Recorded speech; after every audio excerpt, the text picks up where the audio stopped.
예, 이번 시간에는 155페이지 법률행위의 무효와 취소 보겠습니다. 무효인 법률행위와 취소할 수 있는 법률행위 그냥 줄여서 무효 취소 이렇게 얘기하는 거예요. 그러면 무효인 법률행위 성립했지만 처음부터 효력이 발생하지 않는 것으로 확정이 된 법률행위를 무효인 법률행위다라고 얘기를 하고, 성립해서 효력이 잘 발생하고 있다가 취소권자가 취소라고 하는 의사표시를 하게 되면 법률행위 성립 당시로 되돌아가서 법률 효과가 소멸해버리는 걸 취소할 수 있는 법률행위다 라고 해서 취소 이렇게 얘기하는 거죠. 이거 잘 보면요, 다 성립을 한 거죠. 두 법률행위 다 취소할 수 있는 법률행위든 무효인 법률행위든 성립을 한 거죠. 성립하지 않았다라고 하면 불성립 부존재이기 때문에 무효고 취소고 얘기할 건덕지가 없어요. 성립했는데 이거는 효력이 발생하지 않고 있는 거고 얘는 효력이 발생하는 거죠. 그러니까 유효가 되는 거예요. 유효인데 취소에 의해서 무효로 바뀌는 유효다라고 해서 취소할 수 있는 법률행위를 전부 유동적 유효다 이렇게 얘기하죠. 여기에 무효든 취소든 둘로 나눠서 절대적 무효가 있고 상대적 무효가 있다라고 얘기를 합니다. 그래서 절대적 무효, 상대적 무효라고 하는 거. 취소도 절대적 취소가 있고 상대적 취소가 있다라고 얘기를 합니다. 취소할 수 있는 법률행위 이렇게 나눠지는데 절대적이다, 상대적이다라고 하는 말의 의미가 뭐냐는 얘기예요. 절대적이라는 얘기는 어떤 법률행위를 했는데, 갑하고 을이 법률행위를 했는데 이게 무효가 되거나 아니면 취소가 됐다라고 하는 거죠. 그럼 법률효과는 무효가 되면 처음부터 효력이 없는 거였고 취소는 유효였다가 나중엔 소급해서 없는 것이 됐다. 그럼 둘 다 내용은 똑같다는 얘기잖아요. 결국은요. 취소되고 났다면. 그럼 둘 사이의 법률행위는 결국은 효력이 없는 상태인데, 그러면 이행 전이면 이행할 필요가 없어요. 안 줘도 되죠. 근데 이미 이행된 부분은 상호간에 돌려줘야 됩니다. 이걸 부당이득이라고 얘기를 해요. 그런데 이 경우에 부당이득 돌려줄 때 선의인 경우에는 현존 이익만 돌려주고 악의인 경우에는 받은 이익의 이자, 손해까지 다 붙여준다. 이거 똑같습니다. 여기하고 여기. 근데 여기는 반사회적 행위로서 무효인 경우에는 그 부당이득 반환 청구하지 못한다라고 하는 게 이쪽하고 다르고요. 여기는요, 취소 중에서 제한 능력을 이유로 취소했을 때, 제한 능력자가 취소했을 때는 제한 능력자 측에서는 언제나 현존 이익만 돌려주면 된다라고 하는 사항이 있죠.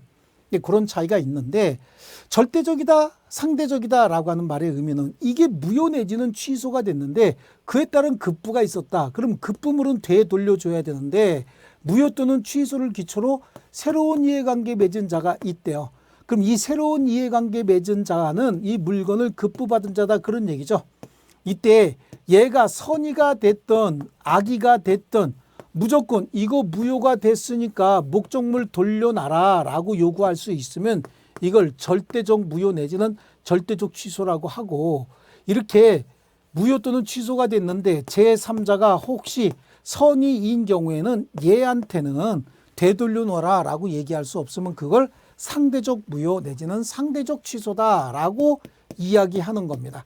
그러니까 제3자 선악불문하고 무효 내지는 취소가 됐다라고 주장을 해서 되돌려 받을 수 있으면 이건 절대적이라고 하고, 혹시 그 제3자가 선의인 경우에 그 선의의 제3자에게는 무효 내지는 취소를 주장할 수 없는 상황이면 그걸 상대적 무효 내지는 상대적 취소라고 이야기하거든요. 그러면 우리 이거는 앞에서 봤네요. 상대적 무효, 상대적 취소는 비진의 표시가 무효가 됐을 때 우리 비통착사강이 있었죠. 통정허위 표시 당사자 사이에 언제나 무효였고요. 상대적 취소는 착오나 사기나 강박에 의한 의사표시는 상대적 취소였습니다. 그래요. 그러면 취소 중에서 절대적 취소는 뭐가 있느냐? 제한 능력자의 의사표시, 이 절대적 취소였어요. 그리고 취소 사유는 제착, 사강, 제착, 사강 한 10번 정도 해보셔야 됩니다. 이렇게 제착, 사강 이외의 다른 사유로는 취소할 수 없습니다. 상대적 취소도 상대적 무효도 비진위 표시는 원래 유효지만 상대방이 알았거나 알 수 있었으면 무효가 되는 거 아니었습니까? 통정오유 표시는 처음부터 짜고 했기 때문에 무효였고요. 그러면 절대적 무효는 어떤 것들이 있느냐라고 하는데요. 절대적 무효는 강행 규정을 위반한 법률행위, 의사 무능력자가 한 법률행위, 원시적 불능인 법률행위, 목적을 확정할 수 없는 법률행위. 그래서 확이라고 할게요. 그 목적을 확정할 수 없는 법률행위, 그 다음에 103조 반사회적 법률행위, 104조 불공정한 법률행위, 이거 다 절대적 무효예요.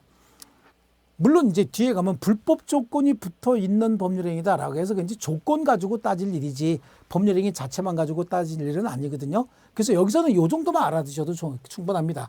그래서 절대적으로 싹 다 무효는 강의원에 가면 확 103도 팔고 104도 판다라고 해놓고 비통 착사강 취소만 골라내면 재착사강. 그래서 비통 착사강 재착사강.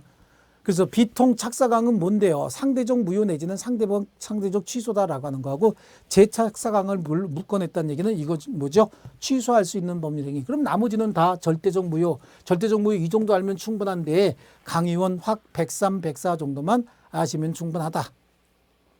자, 그러면 무효는 누가 주장할 수 있느냐? 법률행위가 무효라고 한다면 누구나 주장할 수 있고 시간이 지난다고 해서 특별히 달라지는 거 없기 때문에 언제나 주장할 수 있어요. 그런데 취소할 수 있는 법률행위는 유효를 무효로 바꾸는 행위지 않습니까? 그러니까 여기는 딱 취소권자가 정해져 있습니다. 그래서 취소권자가 이것도 법률 효과를 정반대로 바꿔놓는 거기 때문에 제척 기간 내에서만 행사할 수 있다라고 이야기하죠. 이게 무효 취소였다라고 해서 이 부분도 제척 기간은 얼마나 되느냐. 추인할 수 있는 날로부터 3년, 법률행위 한 날로부터 10년 중에 먼저 도래한 날 기준으로 소멸하게 된다라고 하는 거죠. 이게 이제 무효와 취소에 관한 전체적인 총론입니다. 어떤 법률 행위는 무효의 원인과 취소의 원인을 모두 다 가지고 있는 경우가 있는데 이걸 무효와 취소의 이중효라고 얘기를 하죠.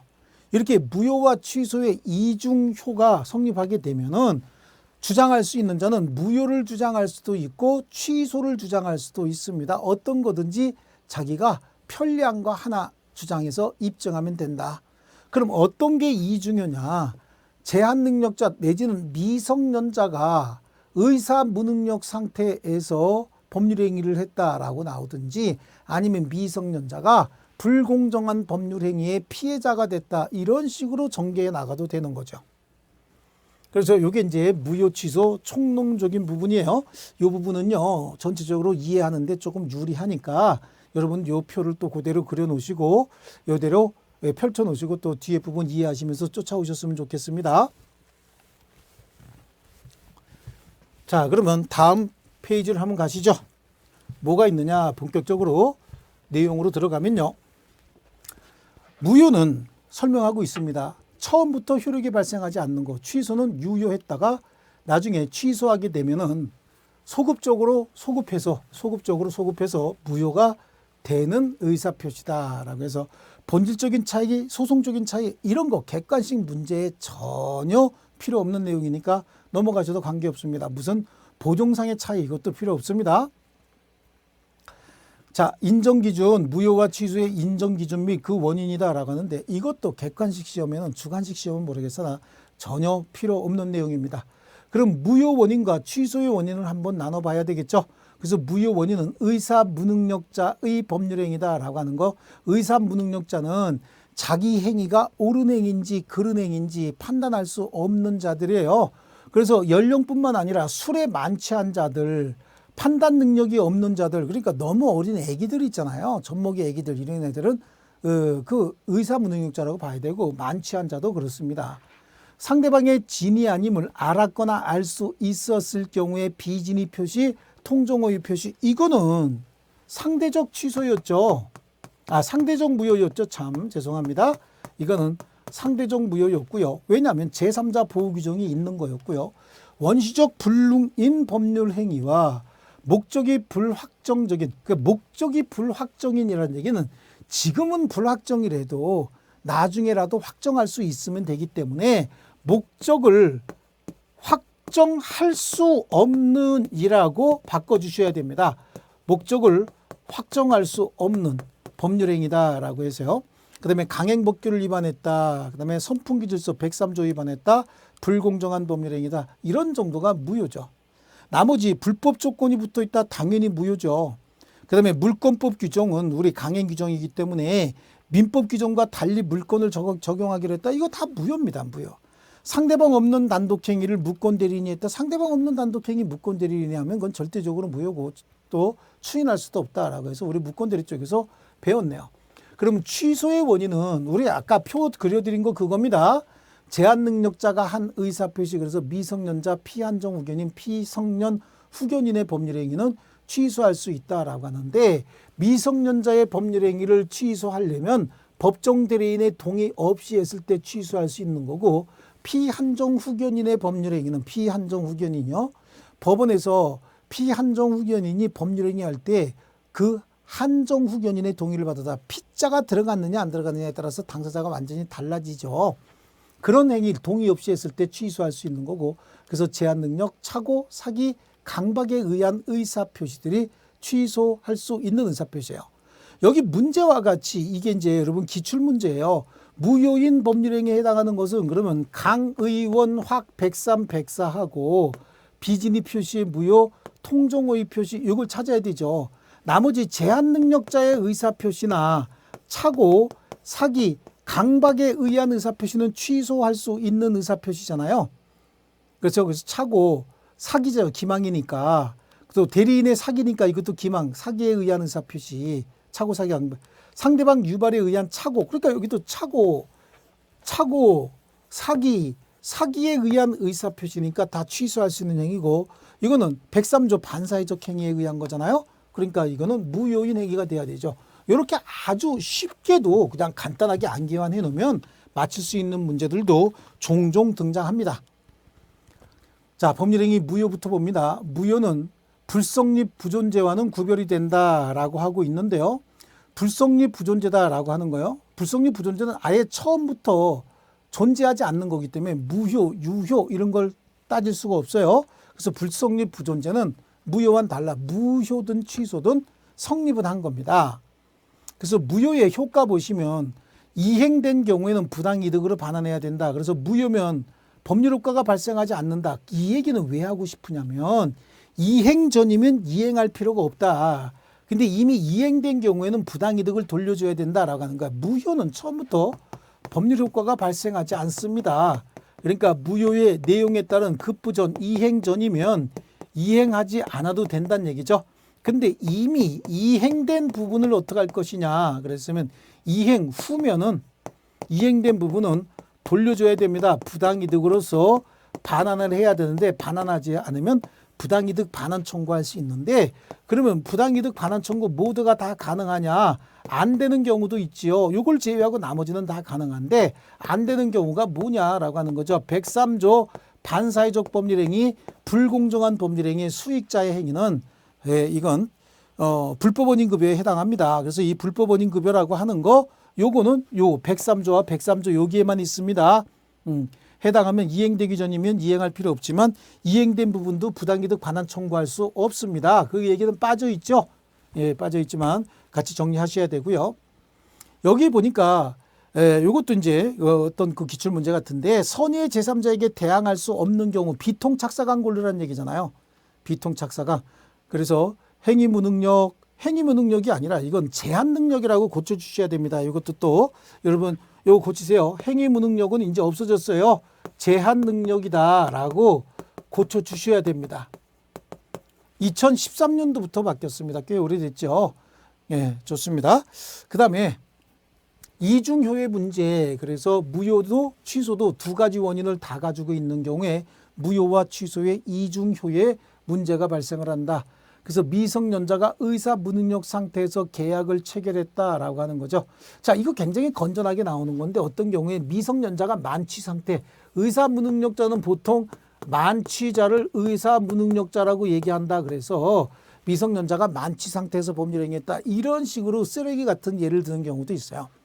근데 어쨌든 무효와 취소 두 가지 다 인정하기 때문에 자기가 편한 거 입증하기 쉬운 거 주장해서 입증하면 된다라고 하는 거죠.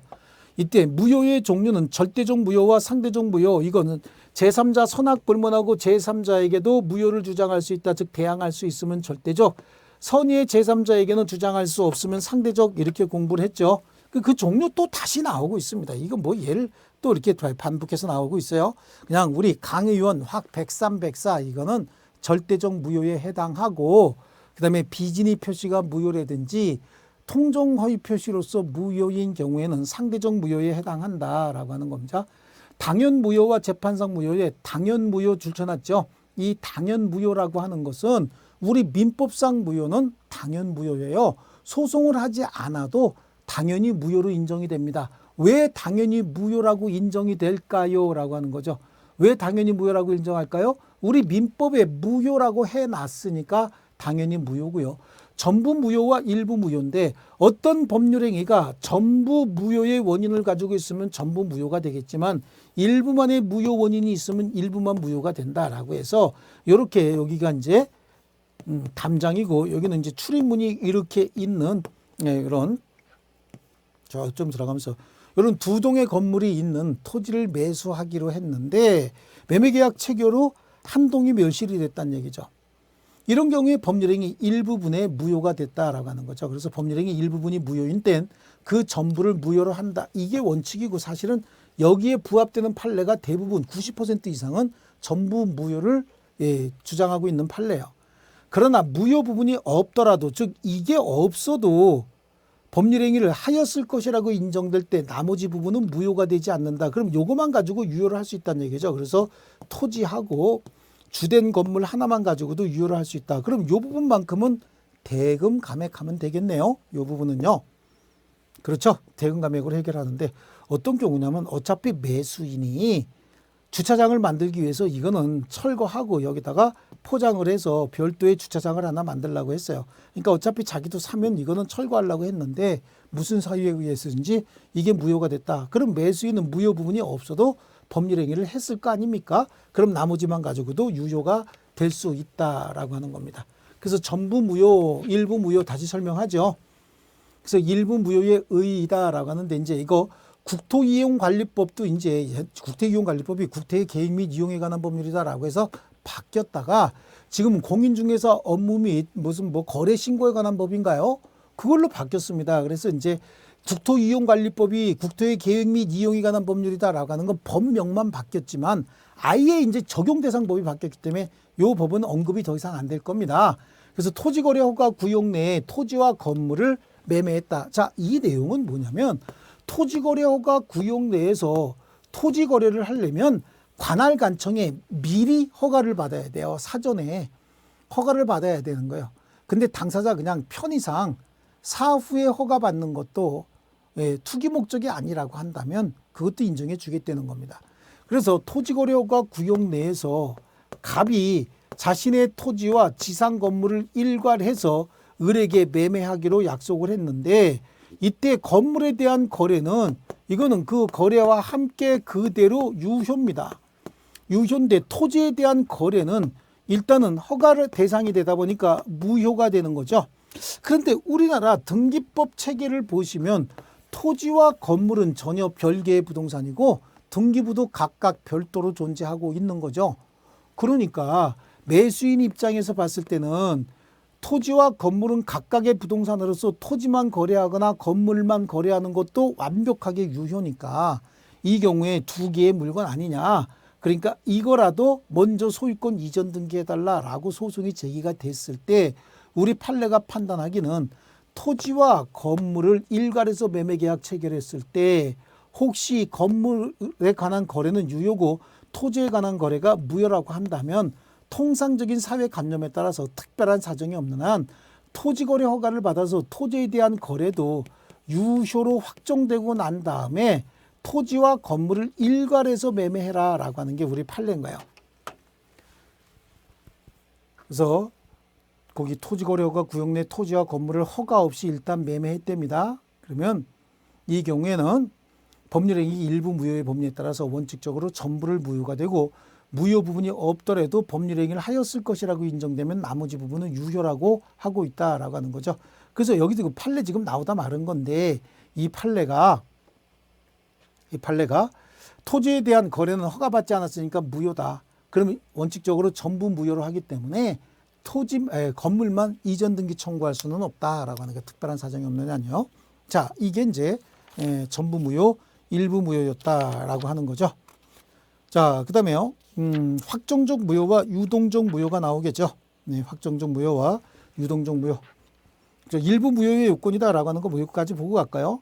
법률행위 전부 무효가 원칙이 돼 일부만 무효를 할 수 있다. 그래. 일부가 무효가 되려면 아까처럼 분할이 가능해야 되죠. 그리고 당사자가 무효가 없어도 법률행위를 하였을 것이다라고 인정이 됩니다. 이렇게 분할 가능성이라는 얘기는 분할한다라고 하더라도 목적물의 가치가 저하된다든지 목적물의 성질이 변화되지 않는 상태. 이걸 분할 가능성이다. 분할 가능한 물건의 대표적인 게 뭐죠? 금전이죠. 금전은 5만 원짜리 지폐를 만 원짜리 5개로 분할했다라고 해서 가치가 떨어진다든지 그 물건의 성질이 바뀌는 건 아니잖아요. 이렇게 분할 가능성. 아까도 우리 건물 2동 지었었죠. 이 경우에 그 하나 무너진 건물 하나가 없어도 법률행위를 하였을 것이다 인정이 되면 그거 가지고 유효를 할 수 있다는 얘기예요. 그래서 효과 법률행위 일부 무효가 있다면 법률행위 전부를 무효로 한다. 예외적인 경우에만 유효로 하는 것이고요. 우리 판례도 국토의 계획 및 이에 관한 법률, 국토의 계획 및 이용에 관한 법률이에요. 이용에 관한 법률. 이것도 이제 우리 공인중개사법으로 바뀌었기 때문에 이 법도 더 이상 언급은 안 될 거예요. 여기서 규제지역이다라고 하는 건 토지거래 허가 구역을 얘기하는 거죠. 그래서 토지거래 허가 구역이에요. 이 토지거래 허가 구역 내에서 토지에 대한 거래 계약을 체결하려면 사전에 허가를 받아야 됩니다. 그래서 이 판례가 지금 나오는 겁니다. 여기 있는 판례 여기요. 규제지역 내 토지와 지상건물 일괄해서 매매한 경우에 일반적으로 토지와 지상건물은 법률적 운명을 같이 하는 것이다. 그래서 특별한 사정이 있는 경우에 하나요. 토지에 대한 거래 해가가 있기 전에 건물만의 소유권 이전 등기를 명할 수 있다고 보아야 할 것이지만 그렇지 않은 경우에 토지에 대한 거래 해가가 있어서 매매계약 전부가 유효한 것으로 확정되고 난 다음에 토지와 함께 이전 등기를 명하는 것이 옳다라고 이야기하고 있는 거죠. 그 다음에 이제 확정적 무효와 유동적 무효가 나오죠. 이 유동적 무효다라고 하는 건 우리 앞에서 무권대리 행위를 봤었잖아요. 무권대리 행위를 봤는데 이 유동적 무효와 관련된 판례, 이 판례는 토지거래허가 구역 내에서 토지거래 허가 없이 체결된 토지거래 계약의 효력이 유동적 무효라고 합니다. 그 유동적 무효라고 하는 건 우리 앞에 무권대리에서 봤던 거하고 똑같이 여기서도 마찬가지예요. 현재는 무효지만 나중에 허가 등에 의해서 유효로 바뀌는데 그 유효로 바뀌면 항상 소급해서 유효가 됩니다. 그래서 이게 무권대리 같은 경우는 본인이 추인하면 소급해서 유효가 된다. 토지거래허가 구역 내 토지 허가를 받으면 소급해서 유효가 됩니다. 이것도 이런 걸 유동적 무효다 이렇게 이야기하고 있어요. 법적 근거 이런 거 보지 마시고요. 유동적 무효도 무효다라고 하는 거예요. 따라서 유동적 무효 상태에서는 계약의 이행 청구, 계약의 해제 등을 할 수가 없다라고 해서요. 91년도에 국토이용관리법 이건 없어졌으니까 이제 신경 쓰지 말라고 했습니다. 규제지역 내 토지 등은 거래계약은 관할관청의 허가를 받아야만 효력이 발생하고 허가받기 전에는 유동적 무효라고 했죠. 유동적 무효도 무효니까 아무런 법률 효과가 생기지 않습니다. 어떠한 효력, 물권적 효력은 물론 채권적 효력도 발생하지 않는다. 그래서 무효라고 봐야 되는데 다만 토지에 대한 투기적 거래를 방지하기 위해서 토지거래 허가제를 운영하고 있는데 당사자가 그 토지에 대한 거래 허가를 처음부터 허가를 배제하거나 잠탈 목적의 계약서를 작성했다. 이게 토지거래 허가 구역 내에 중간생략 등기거든요. 이 사례가 나오면 거의 중간생략 등기로 나와요. 이 중간생략 등기라고 하는 거 요거는 우리 물권법 가서 공부하겠죠. 그래서 중간생략 등기 요게 나오는데 이거는 절대적으로 무효입니다. 자, 그 다음에요. 넘겨보시면 예외적으로 유효가 된다라고 하는데 뭐 계약금 계약이다라고 하는데 이거 우리 아직 안 배운 거잖아요. 그런데 이 계약금 계약은 유효하다라고 하는데 이 계약금 계약은 토지거래 계약이 아니니까 그래요. 토지거래허가 구역 내에서 토지거래 계약만 허가받으면 되는 것이지 계약금 계약까지 허가받을 필요는 없어요. 여기서 뜬금없이 이렇게 나와버리니까 조금 아마 저게 뭔 소린지라고 하실 수 있는데 우리가 보통 매매 계약을 체결을 하면서 갑하고 을이 갑소유 토지에 관해서 매매 계약을 체결합니다. 3억의 매매 계약을 체결하면서 이행하기로 한 날을 이날 이행하기로 약정을 했다라고 하는데 이날까지 잘 이행이 될지 의심스럽고 누군가가 계약을 위반할 것 같으니까 이 계약의 이행을 담보하기 위해서 계약금을 주고받기라는 계약을 체결합니다. 이 계약금 계약이다라고 하는 건 토지거래와 관계없이 이 계약의 이행을 담보하기 위한 계약으로서 토지거래 계약과 완전히 독립된 계약입니다. 다만 토지거래 계약이 이행을 담보하기 위한 종된 계약이다 이렇게는 얘기할 수 있습니다. 그래서 독립된 계약이기 때문에 토지거래허가 구역 내 토지거래를 했고 이에 대한 허가받기 전이면 이 계약 자체는 무효일지 모르겠지만 계약금 계약은 유효하다. 그럼 계약금 계약이 유효란 얘기는 한 번 준 계약금을 임의로 돌려받을 수 없다. 그런 얘기도 되는 겁니다. 그 다음에 토지거래 허가 절차, 허가구역 내 원래 허가받고 난 다음에 거래계약 했어야 되는데 거래계약 먼저 하고 나중에 허가받자라고 얘기를 했기 때문에 허가 절차에 대한 협력 의무는 존재하는데 이 허가 절차에 대한 협력 의무는 토지거래 계약상의 의무가 아니라 원래 해당 지역은 법률 규정에 의해서 법규에 의해서 토지거래 허가 받도록 정해져 있는 법률상의 의무인 것이지 계약상 의무가 아니에요.